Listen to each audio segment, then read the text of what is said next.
¿cuál ha sido, dijéramos, el mecanismo que se tiene cuando se presenta un presupuesto por área de gestión y se invitan a las comisiones de Hacienda a aquellos sectores interesados? Lo más importante cuando se presentaba el presupuesto en la época que yo estuve, se conocían las posiciones de los diferentes ministerios y nosotros nunca tuvimos problema. Partiendo primero, por ejemplo, que los niños tenían el vaso de leche, el plato de comida, tenían los 2 uniformes al año, el par de zapatos, tenían los cuadernos, es decir, eso estaba en el presupuesto y qué bien, era importante. Tenías, por ejemplo, que a los transportistas la famosa compensación nunca les falló, estaba programado. Claro, todo esto venía y después con el tiempo lo vemos que era producto de un desgaste de préstamos, de plata, es decir... ¿Alguien pagaba esa fiesta? Lo vamos a tener que pagar todos los salvadoreños. Ok. A ver, Gabriel, este paso que está dando la Asamblea Legislativa en el sentido de escuchar a todos los sectores, ¿no es una apertura que está dando el órgano legislativo? Yo creo que es el paso correcto. Creo que es un paso importante que los diputados estén abiertos a escuchar a los diferentes sectores, estés o no estés de acuerdo con ese sector.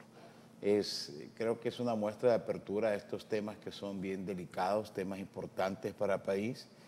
Y ese es, digamos, el inciso A del tema. Luego el inciso B vendrá el tema de la forma y sobre qué se trata ese diálogo.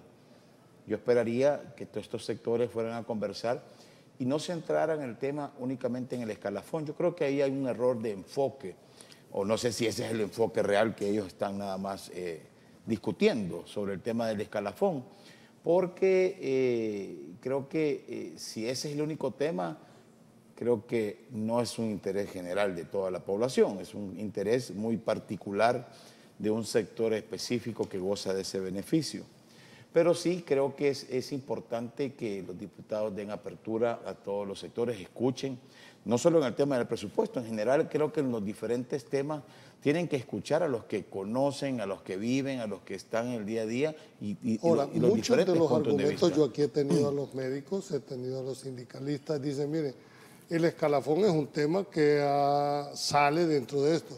En realidad estamos preocupados, dicen, porque se le ha reducido a la cartera de salud, a los hospitales, y esto al final se va a traducir, dice, en una mala atención. Pues yo creo que en ese diálogo es importante esa exposición.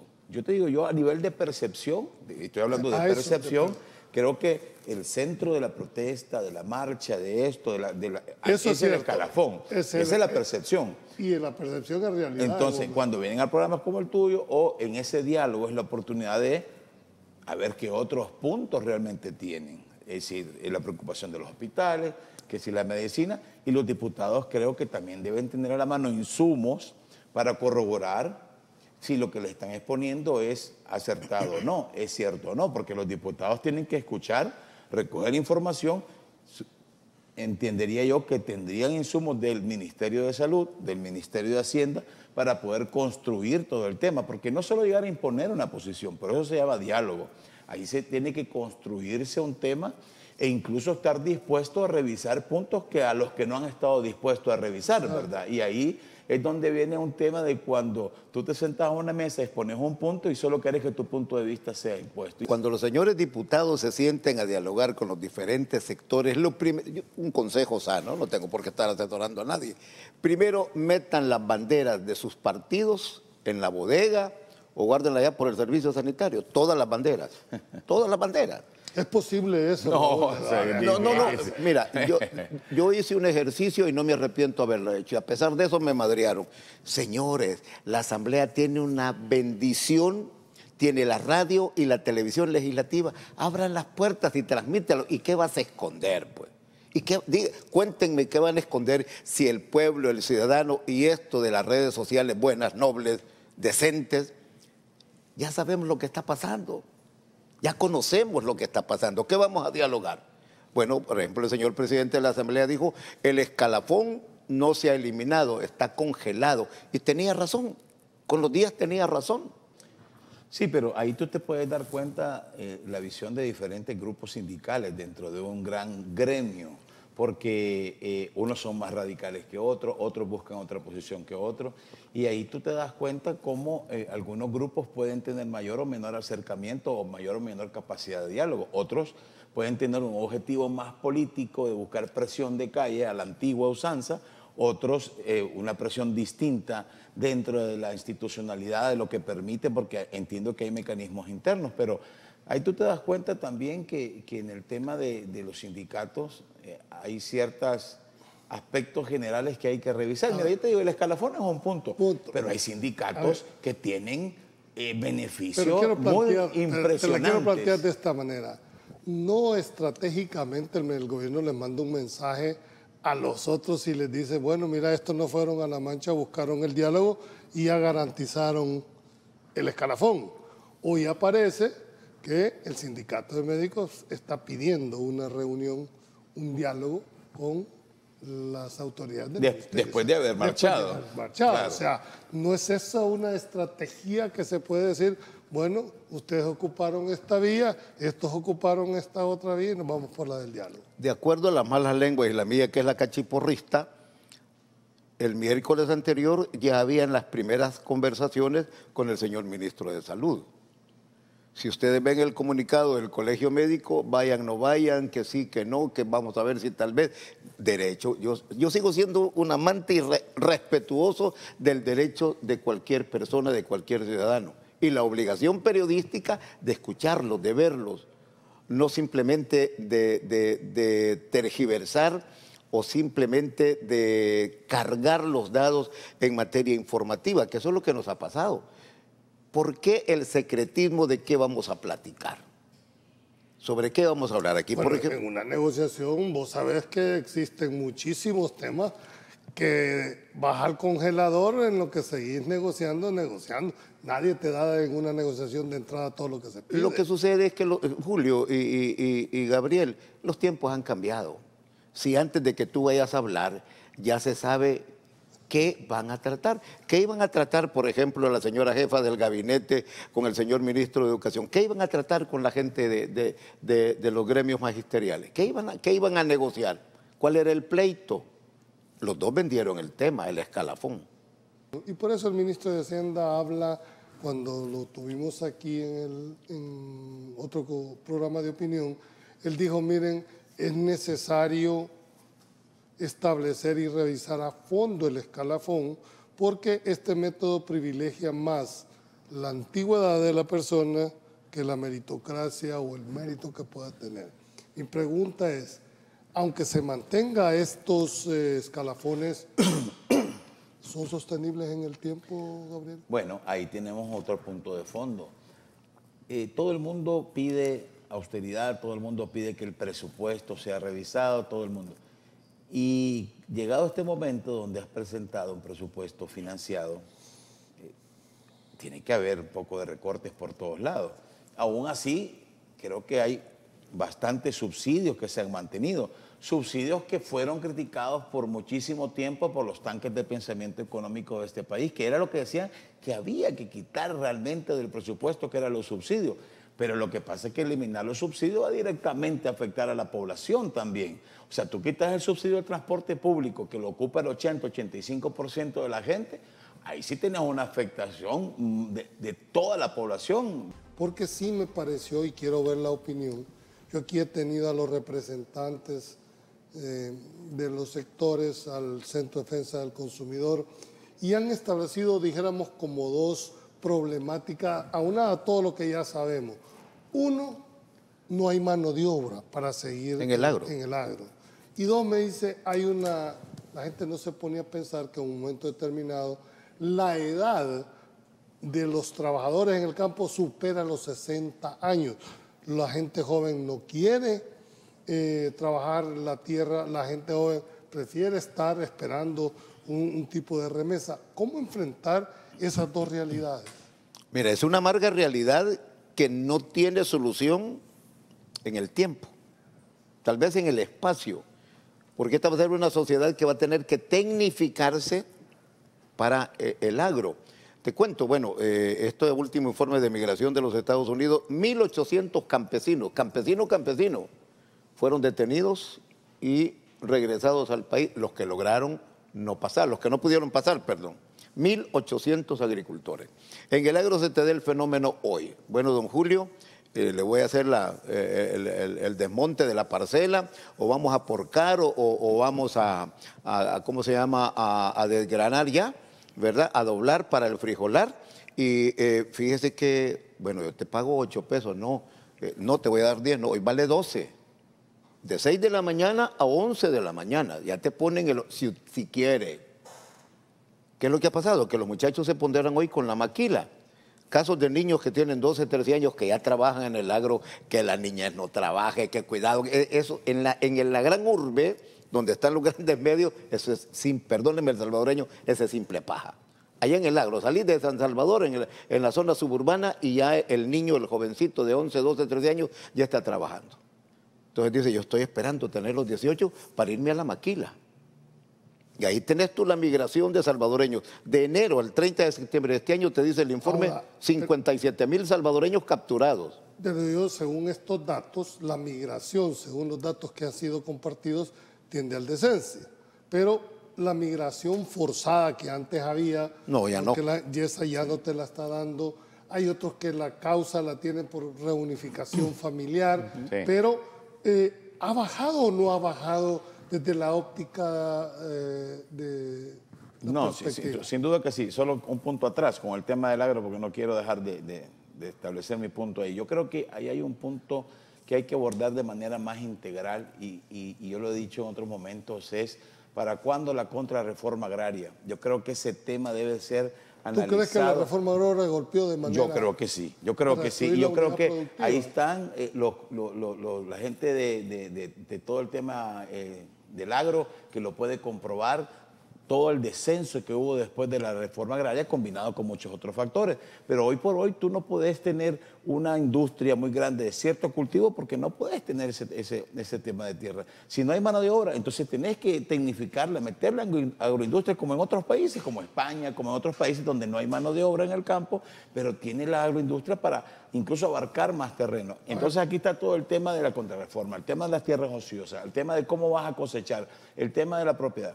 Es un tema que tienen que abordar más a fondo, creo yo. FESPAD hizo un estudio, presentó un estudio de enero a agosto del 2024 con respecto a la libertad de expresión y a la asociación, y llegan a la conclusión que ha sido vulnerada. Han establecido por lo menos 73 violaciones dirigidas a la libertad de expresión y asociación, y de esas 73, 49, o sea, 36 casos fueron afectaciones, mejor dicho, a la libertad de expresión, y un 42 a los ataques hacia los periodistas de manera directa. A ver, ellos establecen que los ataques se dan en redes sociales y que incluso se ha llegado a creer que se usa el sistema judicial para, dijéramos, ocupar y agredir. Ustedes ambos son periodistas de larga data. ¿Cómo ven ese informe? No sé si tuvieron la oportunidad de verlo, pero han establecido, ¿hay violaciones a la libertad de expresión? ¿Tú dirigís un programa? Sí. ¿Cómo te sentís? ¿Te has sentido presionado? ¿Hay ataques o no a la...? Mira, por ejemplo, algunos dicen que yo soy enemigo del gobierno. No sé en qué me lo van a demostrar. Otros dicen que yo soy amigo del gobierno. No sé cómo me lo van a demostrar. Porque el hecho de la marcha, el hecho de la negociación, el hecho de la migración, el hecho de la corrupción de algunos alcaldes, eso no lo hago yo. Si yo recojo esos insumos y los traslado, claro, el problema es el sesgo. Lo periodístico es el sesgo. Ese es el problema de la libertad de expresión. Ahora, con los truleros que aparecen, con los facebookeros y todo, ya sabemos que unos son prepago.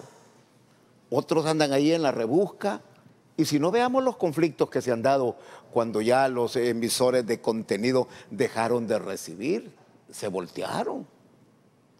En la persecución, bueno, por ejemplo, en mi caso, por quinta vez los acusadores de este servidor han presentado la apelación del juicio que por cuarta vez perdieron. Eso fue algo que yo dije. y por lo mío yo voy a culpar al gobierno, después de que este muchacho se ha divertido diciéndome cualquier sandez en las redes sociales. No, es que tenés que ubicarte.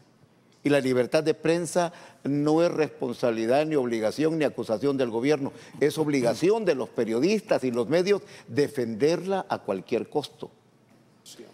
Mira, yo de verdad que no tengo detalles de los estudios, porque entiendo que la APE, FESPAT e incluso el índice de Chapultepec de la CIP presenta otros casos, pero hay un rubro que ellos hablan del tema de los insultos. Yo te digo, si entramos al tema de los comentarios en Pulso, todos los que están en desacuerdo con nosotros, lo que tú recibís a diario, es una cantidad inmensa, porque las redes sociales, muchas están prácticamente llenas de insultos en muchos de sus segmentos. Hay una gran cantidad de cosas positivas en las redes sociales, pero también tiene ese gran segmento del tema de insultos. La relación poderes, y voy a hablar de varios poderes, poder político, poder militar, poder eclesial, poder económico, siempre ha sido durísimo con el tema de la libertad de prensa, con los medios de comunicación. El poder económico por mucho tiempo imponía agendas, y creo que todavía impone agendas en los medios de comunicación.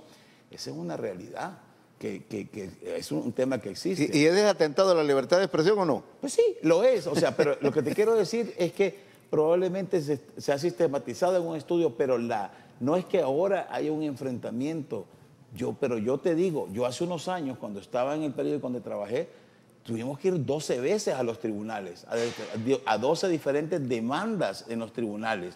Y el abogado que nos defendía casi que se especializó en derecho a acceso a la información, porque había que ir hasta un magistrado, a un funcionario que acaba de salir del Tribunal Supremo Electoral, nos demandó y dijo que lo habíamos recibido con perros antibombas, los habíamos recibido, eran los chuchos de un editorialista que los había llevado, pero tuvimos que... Esto pasando, Iván. Sí, no, pero lo denunció, y recuerdo que lo llegaron a cubrir de ese entonces medios estatales, e hicieron una conferencia de prensa fuera del medio, pero yo te digo, yo con el respeto de todos los colegios, yo no he visto, ahorita ninguno lo he visto en los tribunales, no he visto ninguno que ha sido casi llevado preso realmente o sentado.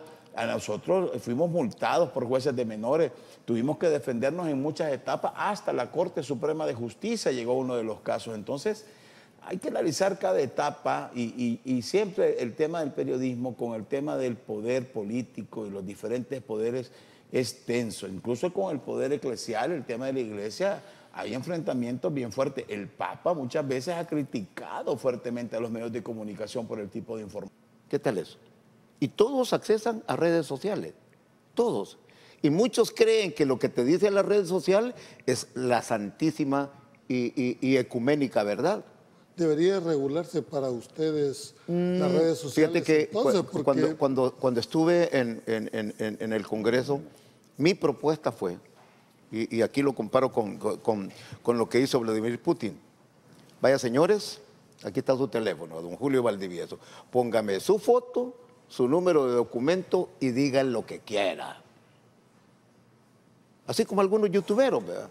O algunos que salen ahí en redes sociales, la pura mentira, no como esos programas, ¿verdad? Que te dicen cualquier cosa, malas palabras, que en lugar de edificar, en lugar de ponderar, simplemente te trastocan la realidad de un país que necesita diálogo, respeto, un lenguaje de altura, donde todos nos entendamos y al mismo tiempo respetemos, respetemos el derecho de Gabriel, el tuyo, el mío, pero en especial del consumidor. No, porque te voy a decir algo, incluso en el tema periodístico, como lo estamos viendo en los temas de los sindicatos, hay periodistas atacando periodistas también, solo por las diferentes formas de pensar.